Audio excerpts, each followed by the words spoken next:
Si je vous dis qu'un found footage avec l'ambiance de Seven, True Detective, Le Silence des Agneaux et Le Tueur des Zodiacs est sorti cette année, vous pensez sûrement que c'est trop beau pour être vrai.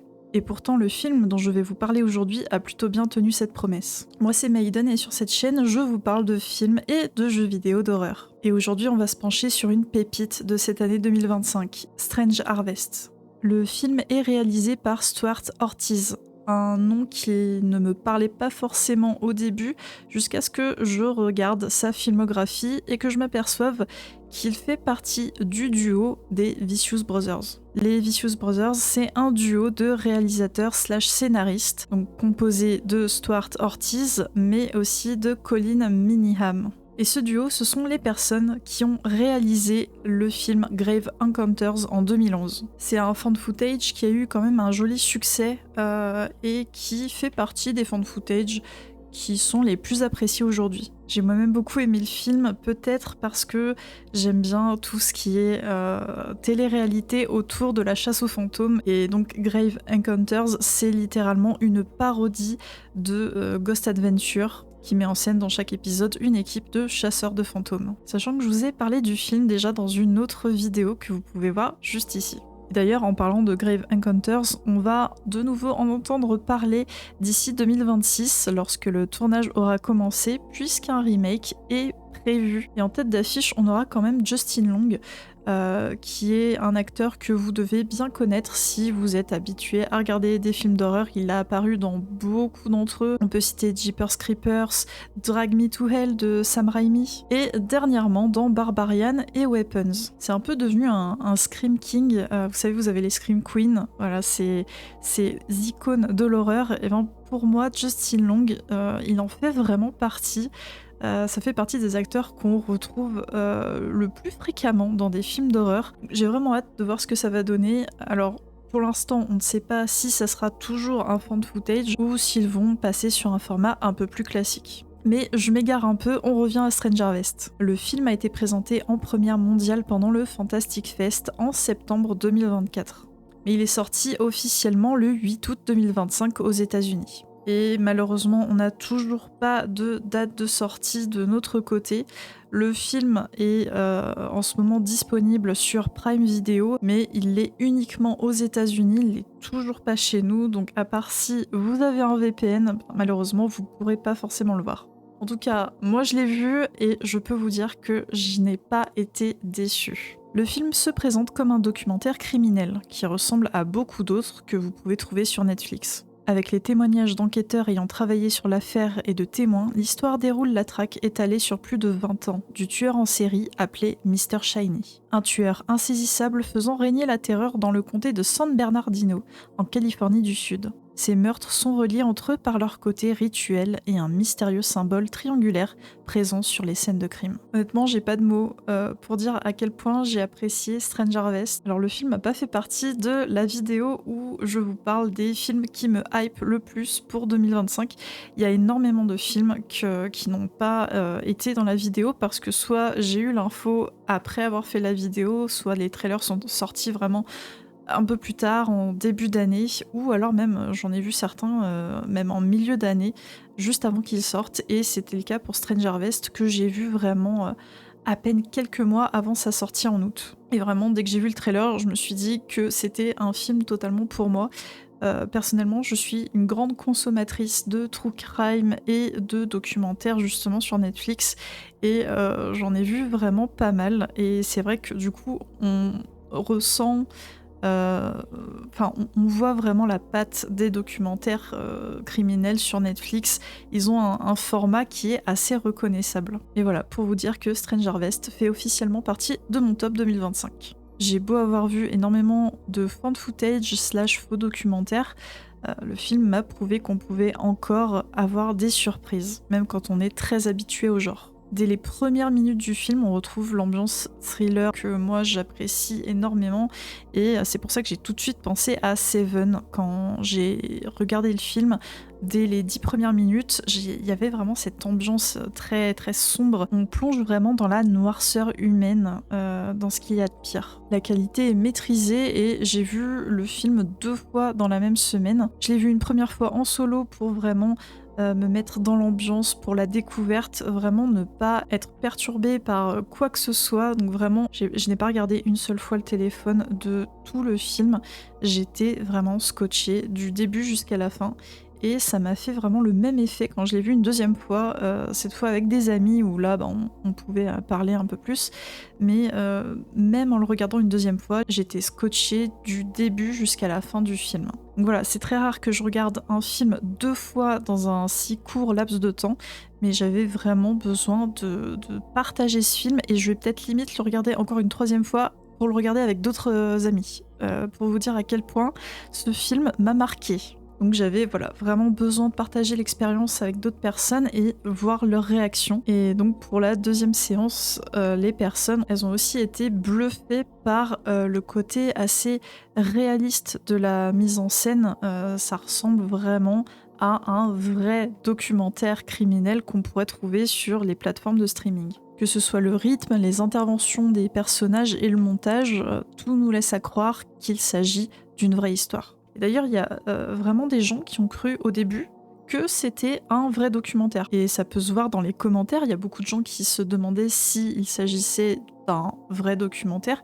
Et même moi, dans mes propres commentaires, quand j'ai posté une vidéo, enfin en tout cas un réel là-dessus sur TikTok par exemple, j'ai eu des commentaires en me demandant si c'était un vrai documentaire. Alors qu'on est vraiment sur de la fiction. Mais pour le côté réaliste, c'est vrai qu'il y a un premier élément qui met tout de suite la puce à l'oreille, même dans les premières minutes du film où on va voir des cadavres.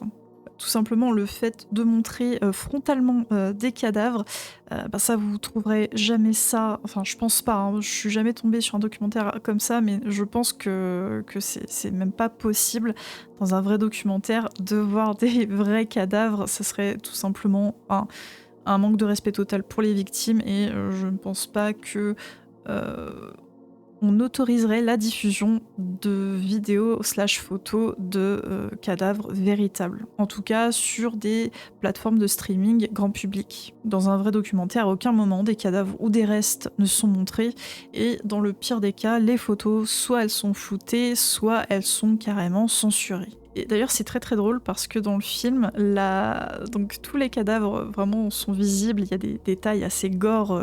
C'est pour ça que voilà, c'est clairement pas un vrai documentaire. Ça, on s'en aperçoit quand même assez rapidement. Même si les effets sont vraiment excellents. Il n'y a rien qui fait tâche. Vraiment, les effets pratiques sont excellents. Mais du coup, le seul élément qui est censuré de tout le film, eh bien, c'est le cadavre d'un animal. Donc j'ai trouvé ça assez intéressant parce que est-ce que c'est une critique que voilà aujourd'hui on soit extrêmement habitué à avoir des images très choquantes, on peut trouver ça très très facilement sur internet, sur les réseaux sociaux. On est petit à petit, on a été un peu désensibilisé des images choquantes en fait. Maintenant, des images qui pouvaient choquer il y a 30-40 ans en arrière, aujourd'hui ne nous choquent plus du tout.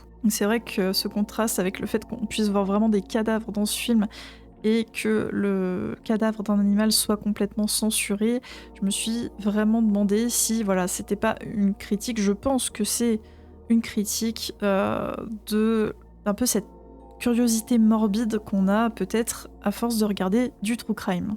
Alors attention, maintenant je vais spoiler des éléments de l'intrigue, voire carrément même la fin. Donc si vous voulez garder la surprise et découvrir le film, il est encore temps de vous rendre au chapitre prochain. J'ai mis un timecode pour que vous puissiez ne pas être spoilé.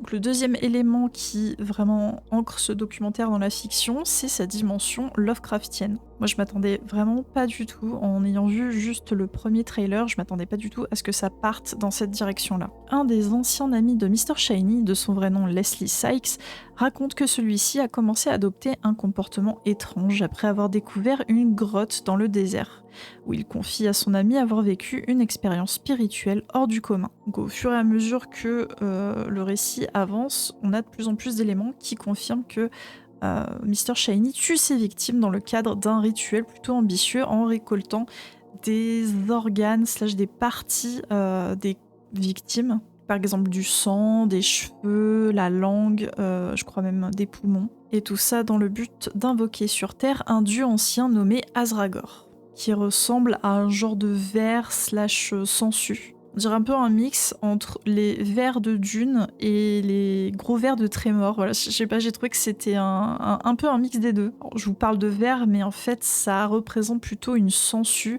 parce que c'est une thématique dans le film. Vraiment, la thématique des sangsues, on en retrouve un peu partout. Il y a même une des victimes qui est justement mise à mort à l'aide de sangsues, littéralement. Aucune arme n'est utilisée et c'est pas directement le tueur, donc Mr. Shiny, qui tue sa victime. Il le fait par le biais de sangsues dans une genre de piscine. Enfin, j'ai trouvé que c'était une des scènes les plus réussies avec la scène qu'on voit au tout début, même qu'on voit un petit peu dans le trailer. C'est une des scènes les plus impressionnantes, je trouve. Et même le symbole laissé sur les scènes de crime, ça nous propulse dans une dimension cosmique, parce que le triangle, ça représente l'alignement de 3 planètes qui est uniquement visible tous les 800 ans. Alors moi, je sais déjà que je pourrais jamais mettre en place un rituel pareil, parce que déjà que j'oublie les anniversaires de ma propre famille, si je loupe le coche et qu'il faut attendre 800 ans, je suis un peu dans la merde, quoi. À la fin, Leslie Sykes est arrêté à temps juste avant la mort de sa dernière victime, où on peut apercevoir qu'un portail est en train de s'ouvrir dans le ciel. Voilà, il est en train d'offrir en sacrifice sa dernière victime, et au même moment, on voit dans le ciel, par rapport à la triangulation des planètes, voilà, ces 3 petits points dans le ciel, une sorte de portail dans le ciel qui est en train de s'ouvrir, et ce qui donne lieu à une crise d'épilepsie chez certaines personnes qui sont proches de l'endroit où il avait décidé de sacrifier sa dernière victime. Et les personnes qui sont témoins de cet événement sont pris de convulsions, de crises d'épilepsie. Ça rappelle vraiment encore une fois une dimension Lovecraftienne où l'homme devient fou euh, par rapport à ce qu'il voit. Enfin, il peut être témoin de l'apparition de grands anciens, de ce genre de rituel, mais l'homme devient complètement fou, l'homme ne peut pas supporter ça. Heureusement, le portail se referme assez vite, puisque le rituel est perturbé par les enquêteurs qui ont retrouvé la trace de Mr. Shiny, et ils l'abattent. Mais il arrive quand même à se relever et à parcourir quelques centaines de mètres. Les enquêteurs retrouveront son corps non loin de là, la tête plongée dans un petit étang, et il sera recouvert de sangsues. Le film comporte une scène post-crédit qui porte à croire qu'une suite serait envisagée. Et effectivement, en cherchant un peu, en fait, le réalisateur a émis la possibilité de faire d'autres films partageant le même univers que Stranger Harvest. J'espère que cette vidéo vous aura plu. N'hésitez pas à me dire en commentaire si vous avez vu le film, qu'est-ce que vous en avez pensé, ou même si vous n'avez pas encore vu le film, n'hésitez pas à me dire ce que vous avez pensé du trailer et si vous comptez le voir. En attendant, vous pouvez me retrouver sur Twitch tous les matins de la semaine. D'ici là, portez-vous bien et faites attention aux sangsues.